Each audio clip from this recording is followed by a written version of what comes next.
నమస్తే, welcome to Pragathi media. నేను ఆదిత్య.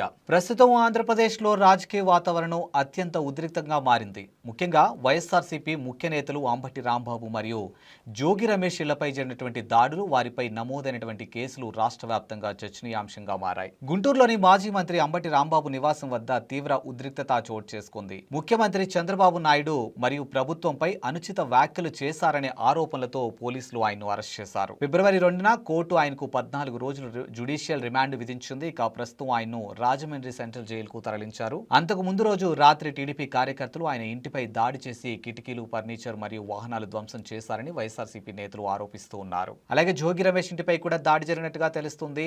ఇబ్రహీంపట్నంలోని మాజీ మంత్రి జోగి రమేష్ నివాసంపై కూడా జరిగినటువంటి దాడి రాష్ట్రంలో కలకలం రేపింది. అంబటి రాంబాబు నివాసంపై దాడి జరిగినటువంటి కొన్ని గంటల్లోనే జోగి రమేష్ ఇంటిపై కూడా కొందరు దుండగులు దాడి చేశారు. ఇక ఆ ఇంటి లోపలికి చొరబడి సామాగ్రిని ధ్వంసం చేయడమే కాకుండా ఇంటికి నిప్పు కూడా పెట్టారు. సీఎం చంద్రబాబు మరియు మంత్రి నారా లోకేష్ పై ఆయన చేసినటువంటి వ్యాఖ్యలే ఈ దాడికి కారణమని తెలుస్తుంది. ఇక వైఎస్ఆర్సీపీ ఇదే అంశంపై స్పందించడం జరిగింది. కక్షపూరిత రాజకీయమని, రాష్ట్రంలో శాంతి భద్రతలు పూర్తిగా క్షీణించాయని వైఎస్ఆర్సీపీ అధినేత జగన్మోహన్ రెడ్డి తీవ్ర స్థాయిలోనూ మండిపడ్డారు. సో ఈ అంశాలన్నీ బట్టి ఆధారంగా మనం చూసుకున్నట్టయితే ప్రస్తుతం ఆంధ్రప్రదేశ్ రాజకీయాల్లో ఏం జరుగుతుంది అనే ప్రశ్న ఎక్కువగా వినిపిస్తుంది. ఇటు దేశ రాజకీయాల్లోనే కాదు, మొత్తం యావత్ దేశంలో కూడా ఇప్పుడు ఆంధ్రప్రదేశ్లో ఏం జరుగుతుంది. ఎందుకంటే గతంలో వైఎస్ఆర్సీపీ అధికారంలో ఉన్నప్పుడు అప్పుడు ప్రతిపక్ష నేత అయినటువంటి చంద్రబాబు నాయుడు పైన, అలాగే నారా లోకేష్ పైన, అలాగే జనసేన అధినాయకుడు పవన్ కళ్యాణ్ పైన కూడా వైఎస్ఆర్సీపీ అధికారంలో ఉన్నప్పుడు అప్పుడు ఎమ్మెల్యేలుగా ఉన్నటువంటి వాళ్ళు, ఎంపీలుగా ఉన్నటువంటి వాళ్ళు వాళ్ళపైన అనుచిత వ్యాఖ్యలు చేశారు అనే అంశాలపైన కూడా గతంలో ఎన్నో వీడియోలు మనం చూసినటువంటి అంశాలు మనకు కనిపిస్తుంది. ఇప్పుడు తాజాగా ఆంధ్రప్రదేశ్లో కూటమి సర్కార్ అధికారంలోకి వచ్చింది. సో కూటమి సర్కార్ అధికారంలోకి వచ్చిన తర్వాత ఎలాంటి తప్పుడు మాటలు మాట్లాడారో వాటన్నిటికీ కూడా ఇప్పుడు మూల్యం చెల్లించుకోక తప్పదు అన్నట్టుగా పలువురు కూటమికి సంబంధించినటువంటి నాయకులు కానీ, నేతలు కానీ మాట్లాడుతున్నటువంటి మాటలు కూడా మనం చూస్తూనే ఉన్నాం. అసలు నిజంగా ఆంధ్రప్రదేశ్ రాజకీయాలు ఒక్కసారి మనం క్షుణ్ణంగా పరిశీలిస్తే ఎంతసేపటికి కూడా వాళ్ళ అధికారంలో ఉన్నప్పుడు వీళ్ళ మీద అటాకింగ్, వీళ్ళ అధికారంలో ఉన్నప్పుడు వాళ్ళ మీద అటాకింగ్, ఇదేనా ఇంకా ప్రజల మీద కానీ, అభివృద్ధి మీద కానీ, ప్రజా పాలన మీద కానీ మీరు ఎప్పుడు దృష్టి పెడతారు అన్నట్టుగా కూడా పలువురు విశ్లేషకులు ఇప్పటికే సోషల్ మీడియా వేదికగా బయటకు వచ్చి మాట్లాడుతున్నటువంటి అంశాలు కూడా మనకు కనిపిస్తూనే ఉన్నాయి.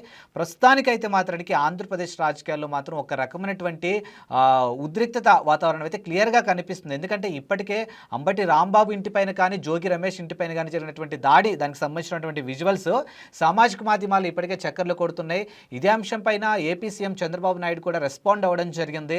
అనుచిత వ్యాఖ్యలు ఎవరైనా చేసినా కానీ, ఏదన్నా ప్రజల్ని రెచ్చగొట్టే ప్రయత్నాలు చేసినా కానీ, ప్రజల్లో ఒక రకమైనటువంటి హీటు వాతావరణం క్రియేట్ చేస్తే మాత్రం ఖచ్చితంగా మూల్యం చెల్లించుకోక తప్పదు. వాళ్ళు ఎవరైనా కానీ, ప్రతిపక్షం వాళ్ళు కానీ, అధికార పక్షంలో వాళ్ళు కానీ, ఎవరైనా కానీ మూల్యం చెల్లించుకోక తప్పదు అన్నట్టుగా చంద్రబాబు నాయుడు మాట్లాడినటువంటి మాటలు మనకి ఇక్కడ కనిపిస్తూనే ఉన్నాయి.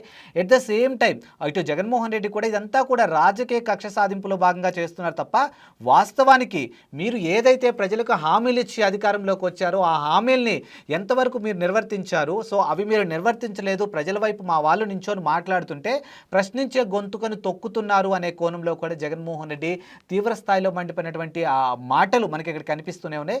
ప్రస్తుతానికైతే ఆంధ్రప్రదేశ్ రాజకీయాలు అయితే నిజంగా ఏం జరుగుతుందో కూడా అర్థం కాని పరిస్థితి. అంటే ఇప్పటికే ఇద్దరి నాయకులు, అంటే ప్రతిపక్షంలో ఉన్నటువంటి ఇద్దరు నాయకులపై, ఇళ్లపై జరిగినటువంటి దాడి ఇక్కడితో ఆగుతుందా, లేకపోతే నెక్స్ట్ ఇంకా ఎవరి మీద అటాక్ జరుగుతుందా, లేకపోతే నిజంగానే ఇప్పుడు ఈ దాడికి పాల్పడిన వాళ్ళు వీళ్ళంతా కూడా నిజంగానే ఈ అనుచిత వ్యాఖ్యలను ఉద్దేశించే దాడి చేశారా, లేకపోతే కక్షపూరితంగా దాడి చేశారా అనే ప్రశ్న కూడా ఇప్పుడు చాలామంది విశ్లేషకులు సోషల్ మీడియా వేదికగా మాట్లాడుతున్నటువంటి మాటలు మనకు అక్కడ కనిపిస్తున్నాయి. సో మరి ఇప్పుడు దీనికి సంబంధించి అంటే ఇప్పుడు ఇటు అంబటి రాంబాబుని అయితే ప్రస్తుతానికైతే రాజమండ్రి సెంట్రల్ జైలుకి అయితే తరలించడం జరిగింది. ఇక్కడ జోగి రమేష్ ఇంట్లో కూడా ఎప్పుడైతే దుండగులు వాళ్ళ ఇంటిపైన, అంటే ఇప్పుడు కొంతమంది నాయకులు కానీ, దుండగులు కానీ, వాట్ ఎవర్ ఇట్, ఎవరైతే వాళ్ళ ఇంటి మీదకి వెళ్ళి దాడికి యత్నించారో, లోపల ఉన్నటువంటి ఫర్నిచర్ కానీ, ఇంటికి నిప్పు పెట్టినటువంటి అంశాలు కానీ, వీటన్నిటిని బేస్ చేసుకుని ప్రస్తుతానికైతే ఆ ఇంట్లో ఎవరూ లేకపోవడంతో అందరూ సేఫ్ అన్నట్టుగా కూడా తెలుస్తుంది. మరి దాడులు ఇక్కడితో ఆగుతాయా, లేకపోతే అసలు ఏంటి అనే ప్రశ్నే మాత్రం ఎక్కువగా వినిపిస్తుంది. ఇప్పుడు దేశం మొత్తం కూడా అంటే ఏం జరుగుతుందనే ప్రశ్న మాత్రమే వినిపిస్తుంది.